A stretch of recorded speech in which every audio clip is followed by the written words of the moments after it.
in this video we are going to study about why India is a federal country or why we take India in the examples of the federal country, right? तो हम अगर पूछते हैं कि India में ऐसी कौन सी चीजें हैं जिससे हम इंडिया को फेडरल कंट्री बोलते हैं, ये इस क्वेश्चन के आंसर मिल रहा है। इस क्वेश्चन को बहुत सारी तरीके से पूछ सकते हैं, like state the power sharing arrangements of India. इसे बेसिकली हमें इस क्वेश्चन में हमें पावर शेयरिंग अरेंजमेंट्स बताने हैं, या फिर what makes India federal country.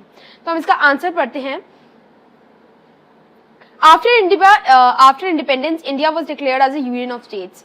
In the previous video, I have stated कि इंडिया के कॉन्स्टिट्यूशन में फेडरल कंट्री या फिर फेडरेशन ऐसा कोई वर्ड मेंशन नहीं है, लेकिन फिर भी हम इंडिया को फेडरल कंट्री बोलते हैं। ऐसा क्यों? क्योंकि after independence India it was declared as a union of states, and although the word federation was not used in the constitution of India, the union government is based on the principles of a federation. Principles of a federation मतलब principles of division. Federalism होता है कि कोई ऐसी government कोई ऐसा system of government जिसमें power एक जगह न रहकर डिवाइड हो जाती है। तो principles of federation is the principles of division, कि हमारे कंट्री में भी power is not there in only in the hands of the central government only, but it is divided into state governments, and it is also divided among the provincial governments of respective provinces, right? The second point which we can mention in this, that this constitution has provided 3 levels of government. मैंने अभी आपको बताया कि constitution हमारे जो India में है वो power is divided between the central which is also called as the union government, और उसके नीचे आ जाता है आपका state government, and then they are the provisional governments, ठीक है। सो 3 लेवल्स आपको गिरा दिया, सिंपल, यही सेकंड पॉइंट में लिख देना है कि first the 3 tiers of government are the union government for the entire country, state government for the states, right, and provincial government for provincial government in the form of panchayat and municipalities for the provinces, ठीक है। हमने दोबारा से इसी definition को use करके ही second point बना दिया है। डेफिनेशन क्या थी कि federalism is system of government which the power is divided between the central and the state government. इसी में हमने जिन में डिवाइडेड है उसमें हमने लिख दिया कि it is divided in India, it is divided between the central government and under it comes the state government and under it comes the provincial government. तो हमारे इंडिया में जब 3 डिविजन हैं, 3 लेवल्स हैं, तो ऑब्वियसली हम इंडिया को federal country बोलते हैं। ये सेकंड पॉइंट होगा जस्टिफिकेशन का। थर्ड पॉइंट है, हमने फीचर्स ऑफ फेडरलिज्म में पढ़ा था, आई थिंक थर्ड फीचर, कि जो डिफरेंट लेवल्स होते हैं गवर्नमेंट के वो एक ही सिटीजन्स को गवर्न करते हैं। सपोजिंगली महाराष्ट्र की गवर्नमेंट और सेंट्रल गवर्नमेंट दोनों ही महाराष्ट्र को गवर्न करते हैं, ठीक है, लेकिन उनकी अलग अलग मैटर्स होते हैं ज्यूरिसडिक्शन के, अलग अलग मैटर्स ज्यूरिसडिक्शन के, मतलब टैक्सेशन के भी, लेजिस्लेशन के भी उनके अलग अलग मैटर्स होते हैं, ठीक है। सपोजिंगली हमने महाराष्ट्र की गवर्नमेंट के पास ये है कि तुम व्हाट डू यू से दिस, तुम ट्रांसपोर्ट, सेंट्रल गवर्नमेंट के पास कम्युनिकेशन या फिर फॉरेन अफेयर्स, इन पे तुम अपना लॉज बना सकते हो। इसमें महाराष्ट्र की गवर्नमेंट को कोई भी से नहीं है, ठीक है। और वैसे ही इसी तरह से ही जो भी 3 tiers ऑफ गवर्नमेंट इंडिया में है उनकी भी सेपरेट ज्यूरिसडिक्शन है, सेपरेट उनको दिया हुआ है सब्जेक्ट्स कि तुम इस सब्जेक्ट में बनाओगे और तुम इस सब्जेक्ट में बनाओगे, ताकि कोई कंफ्लिक्ट ना हो, राइट। तो थर्ड पॉइंट को भी हमने सीधा फीचर्स ऑफ फेडरलिज्म से कॉपी करके यहाँ पे पेस्ट कर दिया, right. Next is the constitution has provided clearly the 3-fold distribution, ठीक है। It has clearly provided the 3-fold distribution of powers, ठीक है, of legislative powers. Legislative का मतलब होता है कि जो laws बनाता है। तो हमारे जो कॉन्स्टिट्यूशन में बहुत ही अच्छा सिस्टम करा है कि हमारे इंडियन कॉन्स्टिट्यूशन में तीनों के तीनों लेवल्स को अलग अलग लेजिस्लेटिव पावर्स दे दिए कि तुम इन पे लॉज बनाओगे। लेजिस्लेटिव मतलब लॉज बनाना, ठीक है। Between the union government and state government it contains 3 lists, 3 lists के फॉर्म में दिया है। Let's read about the list. First comes the union list. Union से वर्ड आपको क्या पता चलता है कि यूनियन मतलब कि basically for the whole country, united something, union.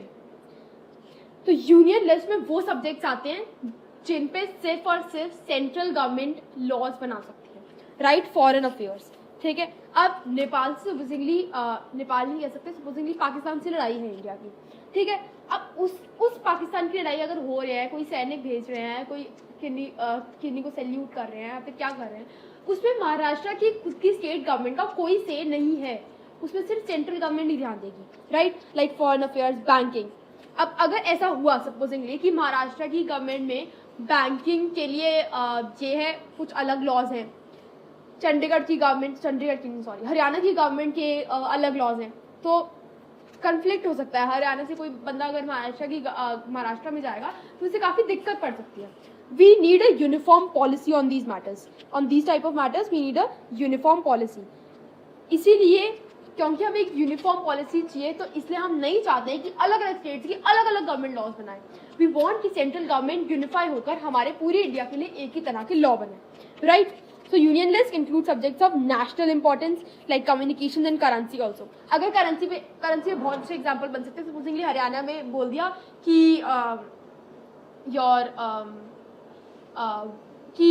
Haryana में बोल दिया कि $1 is equal to 70 rupees in Haryana, और महाराष्ट्र में बोल दिया कि $1 is equal to 100 rupees. So ये कन्फ्लिक्ट आ जाएगा। वो अगर कोई यहाँ से वहाँ पे जाएगा तो उसे काफ़ी ज़्यादा दिक्कत पड़ेगी। या फिर हम कह सकते हैं कि महाराष्ट्र में कह दिया कि हमारी करेंसी कुछ और है, हमारी करेंसी हमने रुपीज़ से चेंज करके डॉलर्स में बदल दी, और हरियाणा की गवर्नमेंट ने तो सिर्फ रुपीज़ ही है उनकी, तो कन्फ्लिक्ट आ जाएगा। कोई बंदा वहाँ से वहाँ जाएगा, उसे बार बार अपने मनी एक्सचेंज करवाने पड़ेंगे, डॉलर से रुपीज़, रुपीज़ से डॉलर्स, काफ़ी ज़्यादा दिक्कत पड़ सकती है। सो इन मैटर्स पे हमें एक यूनिफॉर्म पॉलिसी चाहिए। इसीलिए only union government can make laws on them, laws on the subject which are mentioned in the union list. Next is state list. State list से आपको, इस वर्ड से आपको क्या पता चलता है? स्टेट लिस्ट जो स्टेट लेवल पे गवर्नमेंट बनती है, तो ऑब्वियसली स्टेट लिस्ट पे वो सब्जेक्ट्स आ जाएंगे जो स्टेट बनाती है अपना, right? They contain the subjects of local and the state importance like the police, trade, commerce, agriculture and irrigation. ठीक है, ये सारे आ जाते हैं। हरियाणा में सपोजिंगली पुलिस है, तो अगर हरियाणा की गवर्नमेंट कहेगी कि अगर लॉकडाउन करना है कि यहाँ पे पुलिस जारी है, तो ठीक है, उनका यूनिफॉर्मिटी होएगा। अगर हरियाणा में कोई ऐसा प्रोविंस है करनाल, वो कह रहे हैं कि नहीं हम तो नहीं करेंगे, हम तो नहीं लगाएंगे लॉकडाउन, तो this is not a right thing to say. मतलब इस पे प्रोविंशियल गवर्नमेंट का कोई भी से नहीं है, सिर्फ स्टेट गवर्नमेंट ही इन पे लॉज बना सकती है। The state government can only make laws on the subject mentioned in this, wait, it's not union list, laws mentioned in the state list, right. Next is your concurrent list. Concurrent list में वो subjects आते हैं जो दोनों laws बना सकते हैं, union government भी और स्टेट गवर्नमेंट भी। अब ऐसे कौन से सब्जेक्ट्स हैं जिसपे दोनों लॉज बना सकते हैं? उस पर आ जाता है आपका education, forest, trade unions, marriage, और मैरिज या फिर हम ऐसे करते हैं, हम एजुकेशन को ले लेते हैं, राइट। तो हम एजुकेशन 9th 10th हमारी एनसीईआरटी पे होती है बेस्ड, पूरे इंडिया में ही एनसीईआरटी ही चलती है, ठीक है। तो उस टाइम पे ऐसा इसलिए पूरी यूनियन गवर्नमेंट ने लॉ बनाया था कि 9th और 10th में, 11th और 12th में, चाहे कोई भी सीबीएसई बोर्ड पे हम सभी, चाहे महाराष्ट्र हो, चाहे हरियाणा हो, चाहे पंजाब हो, सब एनसीईआरटी बुक ही पढ़ेंगे, राइट। मतलब उसी के बेस पे ही तुम्हारा बोर्ड एग्जाम्स होंगे, राइट। सो एजुकेशन पे एक यूनिफॉर्म लॉ बना रखा है। लेकिन हो सकता है कुछ स्टेट्स में कि एनसीईआरटी नहीं फिट बैठ रही हो, या फिर उन स्टेट में ऐसे कन्फ्लिक्ट आ सकते हैं, ठीक है। स्टेट गवर्नमेंट और यूनियन गवर्नमेंट में जब भी ऐसा कोई कन्फ्लिक्ट आता है तो हमेशा यूनियन गवर्नमेंट का डिसीजन ही माना जाता है, राइट। अगर या तो स्टेट यूनियन गवर्नमेंट मान ले तो that is a different thing, लेकिन अगर कन्फ्लिक्ट आ जाए, in case of conflict union government decision prevails over the state government, in a way union government की चलती है, right. Forest, right, and trade unions, marriage adoption, succession etcetera. Succession के like कुछ court cases तुम्हारे supreme court तक चले जाते हैं, तुम्हारे नेशनल लेवल तक चले जाते हैं, राइट। तो इस पे दोनों की दोनों ही union government as well as the state government, they both can make on these subjects, like laws on these subjects. They have the legislative powers, legislative मतलब one who can make the laws. Next is the residuary subjects. Residuary का मतलब क्या होता है? मतलब left over subjects, एक कोई ऐसे सब्जेक्ट्स जो हमारे इंडिया में इंडिपेंडेंस के बाद आए, या फिर जब हमारा कॉन्स्टिट्यूशन बन गया था उसके बाद डेवलप हुए। सपोजिंगली कंप्यूटर, तब तक इतना नहीं था डेवलप, कंप्यूटर्स वगैरह, कंप्यूटर, सॉफ्टवेयर इंजीनियरिंग भी बाद में आया, ठीक है। ये सब बाद में आया जब कॉन्स्टिट्यूशन ऑलरेडी बन चुका था। तो ऐसे सब्जेक्ट्स जो आए वो भी हम अपने इंडियन कॉन्स्टिट्यूशन में एक्सक्लूड करते हैं। उन पे कौन सब्जेक्ट्स बनाते हैं? उन पे यूनियन गवर्नमेंट ही सब्जेक्ट्स बनाती है, ठीक है। They contain subjects that came after independence and after the constitution was made, and who has the power? The union government has power to make on these subjects, ठीक है। Next, अब ये next topic है तुम्हारी book में, बहुत ही अच्छा topic है, बहुत ही अच्छी चीज है, काफी नॉलेज मिलती है इस टॉपिक से, कि जो होल्डिंग टुगेदर फेडरेशंस होते हैं। होल्डिंग टुगेदर मतलब कि कोई एक बड़ी कंट्री स्टेट्स में जब डिवाइड हो जाती है, उस कंट्री को हम होल्डिंग टुगेदर फेडरेशन बोलते हैं. It's a holding together federation. Like India holding together federation से एग्जांपल में आती है. India is been divided into numerous states, right? So this is the holding together federation, right? When this is the kind of government, when this is the kind of a country is there, तो वहां पे जो states हैं, ये वाली जो states हैं, दे doesn't get equal powers. For example Jammu and Kashmir, हमारे पास, हमें पता था कि द आर्टिकल इट वॉज, हमने हमारे कॉन्स्टिट्यूशन में डिलीट कर दिया था, अबॉलिश कर दिया था, पिछले साल की बात है, आई थिंक सो, राइट? तो काफी अच्छा हुआ. उससे क्या हुआ कि जम्मू एंड कश्मीर को एक अपना कॉन्स्टिट्यूशन मिल गया. अपना कॉन्स्टिट्यूशन मिल गया मतलब कि जो इंडियन कॉन्स्टिट्यूशन है वो पूरे देश के लिए अप्लाई होता है, राइट? लेकिन जम्मू एंड कश्मीर में बहुत सारे प्रोविजन इंडियन कॉन्स्टिट्यूशन के अप्लाई नहीं होते. जम्मू एंड कश्मीर का एक सेपरेट कॉन्स्टिट्यूशन है, राइट? और अगर कुछ हमें अप्लाई करना है इंडियन कॉन्स्टिट्यूशन का, तो जम्मू एंड कश्मीर की स्टेट असेंबली से मेजॉरिटी वोट में जब पास हो जाएगा वो लॉ, तभी जाके उनके जम्मू एंड कश्मीर में अप्लाई होगा, राइट?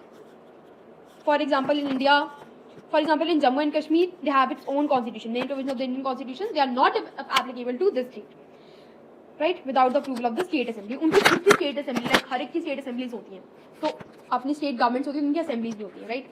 तो उनके approval के बिना हमारा कोई भी Indian constitution का provision वहाँ पे apply नहीं होता, ठीक है? Indians who are not permanent residents of the state cannot buy land or live there, right? Example 2, हमने एग्जाम्पल 1 का पढ़ा कि किस स्टेट के पास ज्यादा फेवर है. अब कोई ऐसी चीज बता सकते हो कि जिसमें स्टेट्स के पास कम पावर हो? स्टेट्स के पास इक्वल पावर होती है, ठीक है? कुछ स्टेट्स के पास ज्यादा पावर होती है, कुछ के पास कम, लेकिन ये नहीं कि बिल्कुल भी पावर नहीं है. ऐसा जब बिल्कुल भी पावर्स नहीं है, स्टेट गवर्नमेंट की पावर्स नहीं है, वो होती है यूनियन टेरिटरीज में. यूनियन टेरिटरीज वो एरियाज होते हैं जो इतने छोटे होते हैं कि वो स्टेट नहीं कह सकते उन्हें. हम एक इंडिपेंडेंट स्टेट का नाम नहीं दे सकते और ना ही वो ओल्ड स्टेट के साथ मर्ज हो सकते हैं ड्यू टू सम रीजंस, ठीक है? The areas which are too small to become an independent state and could not be merge with the existing areas are known as the union territories. For example Chandigarh, Lakshadweep, Delhi, they all are the union territories. And who makes the laws, मतलब state governments होती हैं, who makes the laws for these areas which are known as the union territories. इस पे भी central government ही बनाती है, union government ही बनाती है, right? These areas are called union territories and the central government they run these areas, right? अच्छा, अब हमने पढ़ा कि जो पावर शेयरिंग अरेंजमेंट्स है, सबके पास अपनी अपनी डिफरेंट पावर्स है. मतलब कि स्टेट गवर्नमेंट के पास दी हुई है कुछ सेंट्रल गवर्नमेंट की पावर्स. कई बार कंफ्लिक्ट हो जाता है तो कोर्ट्स में सॉल्व हो जाता है, या फिर सेंट्रल गवर्नमेंट की चलती है मोस्टली टाइम्स, राइट? तो अगर हमें कुछ चेंज लाना है अपने कॉन्स्टिट्यूशन में, सपोजली मैंने बोला है कि प्रोविंशियल गवर्नमेंट है, हमारे पास 3 लेवल्स है, right? Central government, state government, provincial government. मैंने बोला अगर मैं प्रोविंशियल गवर्नमेंट के अंडर भी कुछ लाना चाहती हूँ, मतलब प्रोविंशियल गवर्नमेंट जो म्यूनसिपैलिटीज है और पंचायत है, उनके अंडर भी कुछ होना चाहिए, मतलब उनके अंडर भी एक और level I want to create. तो उसके लिए कुछ चेंज लाना चाहती हूँ, कुछ पावर शेयरिंग अरेंजमेंट में चेंज लाना चाहती हूँ, तो पार्लियामेंट, इसमें पार्लियामेंट की कोई मर्जी नहीं चलती. Parliament can not change its own. अगर भी कोई करना है चेंज, तो it should be passed, the bill should be passed by both the houses of the parliament with at least 2/3 of the majority. That is the most, मतलब majority के साथ अगर वो पास हुआ बिल, तभी जाके एक नया लेवल क्रिएट हो सकता है, right? And then it has to be pass by more than half of the states of the country, ठीक है? At least half of the states of the country, ठीक है? Who has the power to raise the resources of country and how? The union and state government have the power to raise the resources of the country. For example, अगर कोई tax लगाना है to raise the resources of the country, या फिर कुछ पे law बनाना है, या फिर कुछ GST है, या हम कहते हैं ना कि 1 इंडिया 1 टैक्स, 1 कंट्री 1 टैक्स, हम बोलते भी हैं. GST is a unified tax. तो बेसिकली रिसोर्सेज बढ़ाने के लिए होता है वो. And both union and state governments can make laws on this matter. Is the next topic, very important topic. इससे जरूर आता है question, how is federalism practised in India? अब हम बोलेंगे कि यार फेडरलिज्म तो प्रैक्टिस हो ही रहा है, इसमें अलग क्वेश्चन क्यों बनाना? लाइक हमें पता है कि इंडिया की it is divided into central, state and provincial governments, but how it is practice? मतलब वो तो कॉन्स्टिट्यूशन ने बना दिया ना, और हम प्रैक्टिस डेली लाइफ में उसे कैसे करते हैं, राइट? तो हम उसे, as you can see here, I made the notes of this topic, a very important topic, and it is divided into 3 parts according to your book. There are 3 ways in which we practice federalism in our country, that is India. First is linguistic state, language policy and center-state relations. Linguistic states, linguistic का मतलब होता है language based, right? उनकी अपनी भाषा के ऊपर आधारित जो states बनी हैं उन पे. Like जब independence हुई थी, अगर आप उसका मैप देखो, and if I'll show you, I will show you in a moment. तो आप देखोगे कि बहुत सी पुरानी स्टेट्स हैं उनको वैनिश कर, वो आप देखोगे कि वो है ही नहीं नए मैप में। 2021 का मैप उठाओ, 1947 का मैप उठाओ, जो पुरानी स्टेट्स है वो है ही नहीं, और many new states have been emerged, many old states they have vanished and many new states have been emerged. ऐसा क्यों? Because on the basis of language, कि सपोजिंगली महाराष्ट्र के पास ऐसे कुछ एरियाज हैं जो महाराष्ट्र की लैंग्वेज ही बोलते हैं, जो महाराष्ट्र में बोली जाती है, ठीक है। तो क्या कर दिया है, उन एरियाज को महाराष्ट्र के साथ मर्ज कर दिया गया ताकि उन एरियाज के लोगों को दूसरों के साथ कम्युनिकेट करने में ज्यादा आसानी हो। और and what will the benefit of doing this, it will unify the country, right. Many old states have been managed and many new states have been created to ensure the people who speak the same language lived in the same states. Some states are created due to recognize differences based on culture, ethnicity or geography. For example, Nagaland, Uttarakhand है, झारखंड है। उत्तराखंड में बहुत सारे areas जो आसपास के हैं उन्हें मर्ज कर दिया गया है, या फिर झारखंड है, इसके बारे में आपने सुना होगा, राइट। सो बहुत सारी नई स्टेट्स बनी है, बहुत सारी पुरानी स्टेट बनी है, ताकि लोगों को दिक्कत बिल्कुल ना आए, ठीक है। इट हैज पहले लोगों ने सोचा था, पहले कॉन्स्टिट्यूशन ने सोचा था कि नहीं, अगर हम स्टेट्स को मर्ज कर देंगे या फिर स्टेट्स को डिवाइड कर देंगे तो हो सकता है कोई प्रॉब्लम आ जाए, लेकिन इट हैज प्रूव्ड इटसेल्फ कि this is a very good idea language based states बनाने का। Next is the language policy. कभी आप एंट्रेंस एग्जाम देने जाओगे सिविल सर्विसेज के लिए, आपसे पूछेंगे कि आप किस एग्जाम में, किस भाषा में आप एग्जाम देना चाहोगे, या फिर अगर आप नॉर्मल बोर्ड का एग्जाम भी दोगे तो आपको दिखेगा, अगर आप हरियाणा में हो तो Haryana, I live in Haryana, तो मुझे पता है कि बोर्ड एग्जाम्स हर एक क्वेश्चन को 2 भाषाओं में लिखा हो, that is English and Hindi, ठीक है। क्योंकि यहाँ पर कोई सर्कुलर भी आता है तो it is both in English and Hindi, ताकि कम्युनिकेट करने में आसानी हो। वैसे ही तमिलनाडु है, तमिलनाडु के अंदर ऊपर हम इम्पोज नहीं कर सकते कि नहीं हम तो तुम्हें हिंदी में ही सर्कुलर भी देंगे, नहीं, उनकी भाषा तमिल, उनकी भाषा में सर्कुलर्स वगैरह या फिर उनके बोर्ड एग्जाम्स के पेपर्स वगैरह मिलते हैं, right. So our constitution did not give status of national language. अगर कोई क्वेश्चन आया तुम्हें कि what is the national language of India, there is no national language of India. हम इंग्लिश और हिंदी को बोलते हैं, but Hindi is also spoken by approximately I guess 40% of the people of India, right. So, our constitution has not given status to national language to any of the languages, and states have their own official language. Supposingly Haryana में हिंदी और English चलती है, right? Tamil Nadu में Tamil and English चलती है, ठीक है। हिंदी, अगर हम हिंदी की बात करें, I am giving lectures also in Hindi and English also. So Hindi की बात करें हम तो हिंदी सिर्फ और सिर्फ 40% ऑफ द लोग बोलते हैं, 40% of the people speak Hindi in India, ठीक है। तो we can impose Hindi language on other people, on the other 60%, ठीक है। So it is not declared as the national language of India.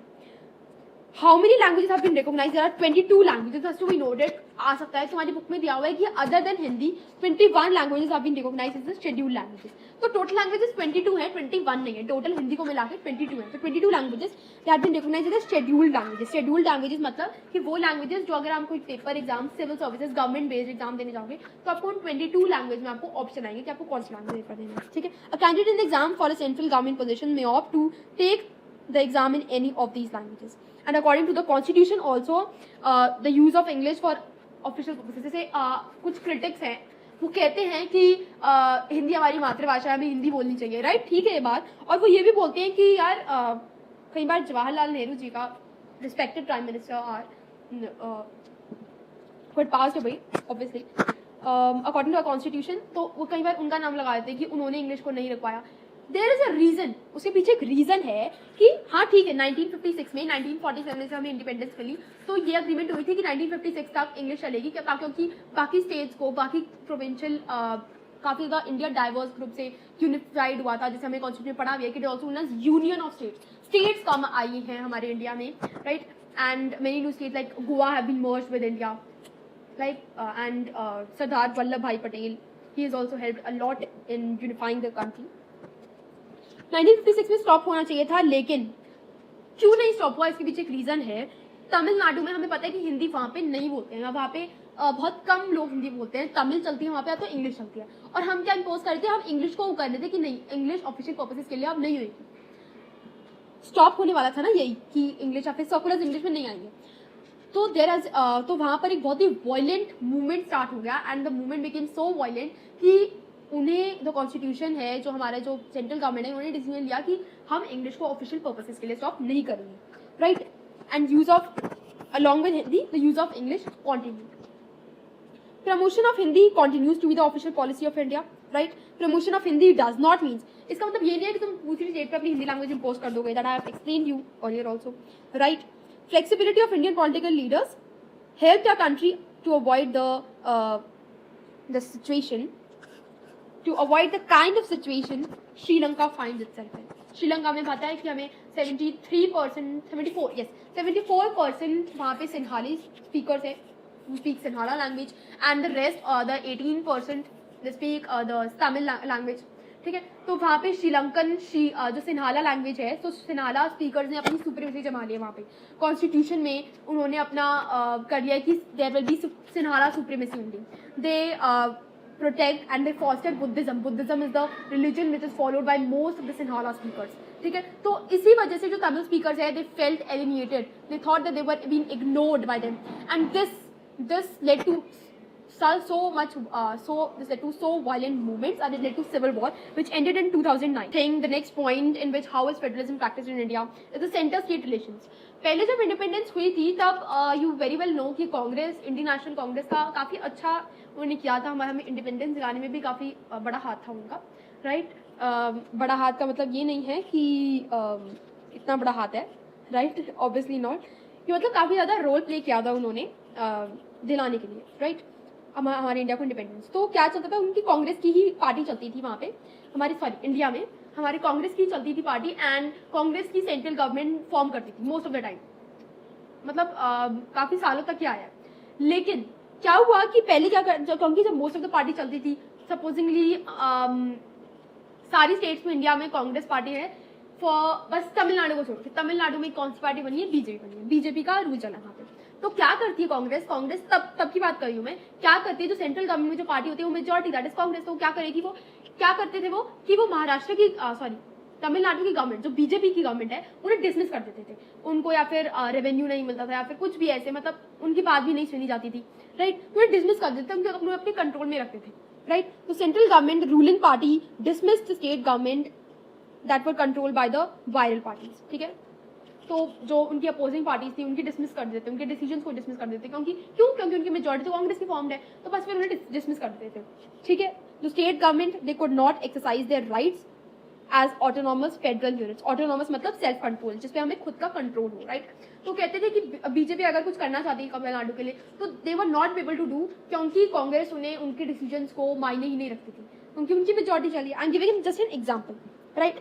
But after 1990 इतनी ज़्यादा बहुत सारी स्टेट में, बहुत सारी प्रोविंसेस में अलग अलग पार्टीज इमर्ज होने लगे. बहुत सारी parties I, like Bharatiya Janata Dal and many, बहुत सारी पार्टीज आई, रीजनल पार्टी आई, हर एक रीजन से पार्टी आई. तो इतनी ज़्यादा जब पार्टीज आ गई, तो और जब नई नई कोई पार्टी आती है तो काफ़ी ज़्यादा लोग इंप्रेस हो जाते हैं कि वो काफ़ी सारे प्रोमिस करते हैं ताकि वो एक ही बारी में जीत जाए. राइट.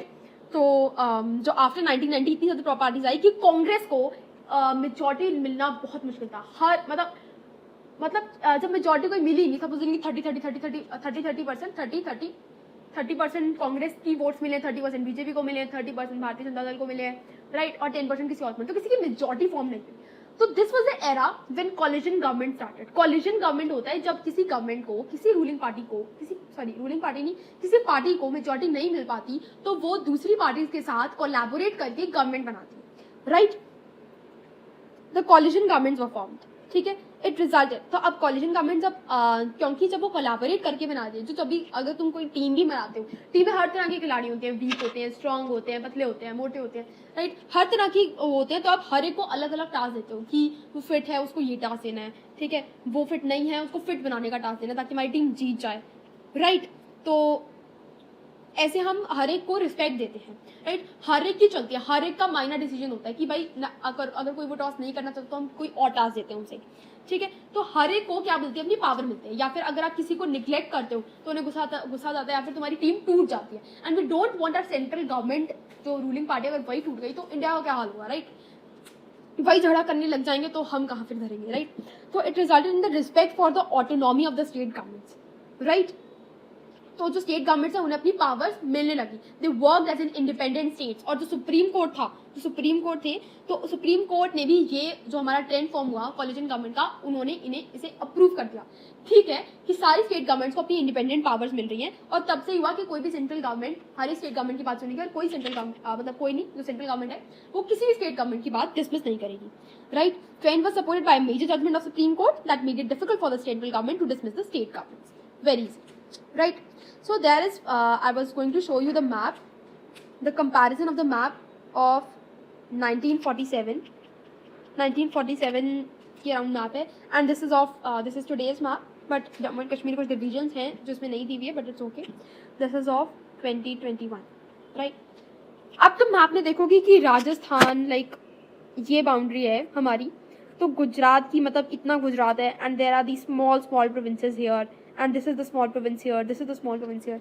एंड अगर तुम यहाँ पे देखोगे, यहाँ पर पूरा गुजरात है, ये जो सारे जो यहाँ पर थे ये पूरा यहाँ पे मर्ज हो चुका है गुजरात में। Y?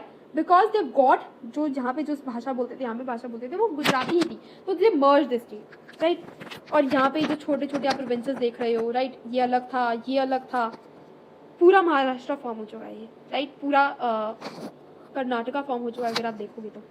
So you can see the difference between these two things कि कैसे हमारे डिफरेंस हुआ। You can see that ये ऐसे बाउंड्री बनी हुई है, कुछ यहाँ पे अलग स्टेट बन गई, right. Creation of division of states की हुई यहाँ पे, ताकि जो सेम भाषा के लोग हैं they can live in the areas, right.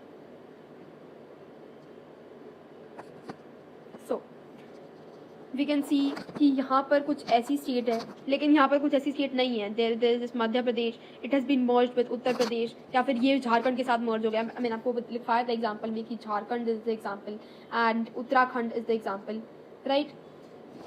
And we can see here this